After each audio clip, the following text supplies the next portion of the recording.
আসসালামু আলাইকুম। আশা করি সকলে ভালো আছেন। আলহামদুলিল্লাহ, আপনাদের দয়ায় আমিও ভালো আছি। আপনারা দেখতে পাচ্ছেন যে পুকুরের চারকোলা দিয়ে আমি যে নেটগুলো দিয়েছি, এই নেট দেওয়ার মূল উদ্দেশ্য হচ্ছে আজকে থেকে আমার এই হাঁসগুলো আবদ্ধ অবস্থায় পালবো। তার কারণ হচ্ছে আমি আগে যেহেতু এখানে ছেড়ে পালতাম, এখন আর ছেড়ে পালা হবে না। তার কারণ হচ্ছে এই বিলের পাশে কিছু আবাদি জমি রয়েছে। এই আবাদি জমিগুলো এখন চাষাবাদের জন্য উপযুক্ত, যেহেতু ওরা চাষ করবে এখানে, যেহেতু ধান ক্ষেত করে। আর এখন তারা ধান ক্ষেত করছে, লাগাচ্ছে আর কি। আর যেহেতু এই ক্ষেতে যদি একবার চলে যায় হয়তো ক্ষেত নষ্ট করে দিবে। আমি যেহেতু সব সময় এখানে দেখতে পারি না হাঁসগুলোকে দাঁড়িয়ে, কারণ আমি জব করি, যার কারণে আমার সব সময় সময় হয় না। আমার মা দেখে আর কি, কিন্তু মায় হয়তো আর বাসায় বিভিন্ন কাজ থাকে, যার কারণে সব সময় যে দাঁড়িয়ে দেখবে আর কি, ওই সময়টুকু হয় না। তাই আমি চিন্তা ভাবনা করলাম যে এখানে আমার এই পুকুরে চারকোলাতে আমি নেট দিয়ে আবদ্ধ অবস্থায় পালি, যেহেতু এখানে ওরা ক্ষেত লাগাচ্ছে। অন্যর ক্ষতি করে তো আমার লাভ নেই। তার কারণে হয়তো আমি এখানে এই ব্যবস্থাটা নিছি।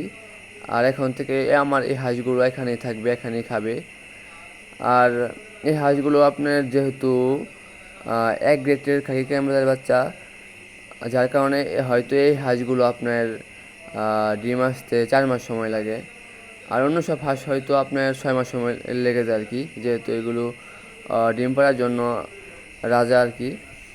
যার কারণে যদি আপনি পর্যাপ্ত পরিমাণ খাবার দিতে পারেন, যদি খাওয়াতে পারেন, তাহলে এই এই হাঁসগুলো আপনার তাড়াতাড়ি ডিমে এসে যায়। আগে আমি যেহেতু হয়তো এখানে আবদ্ধ অবস্থায় পালতাম না আর কি, ছেড়ে পালতাম, যার কারণে আমার খাবার খরচটা অনেক কম লাগতো আর কি। মানে আমি 2 বেলা খাবার দিলে আমার হয়ে যেত। এখন হয়তো যেহেতু আমি আবদ্ধ অবস্থায় পালবো, তার কারণে হয়তো আমার এখন খাবার খরচ বেশি লাগবে, হয়তো 2বারের জায়গায় 4বার খাবার দিতে হবে। কিন্তু আপনি মনে রাখবেন, একটা হাঁসকে আপনি যেই পরিমাণ যত্ন নেবেন, এই হাঁসটা আপনাকে সেই পরিমাণ মূল্য দিবে।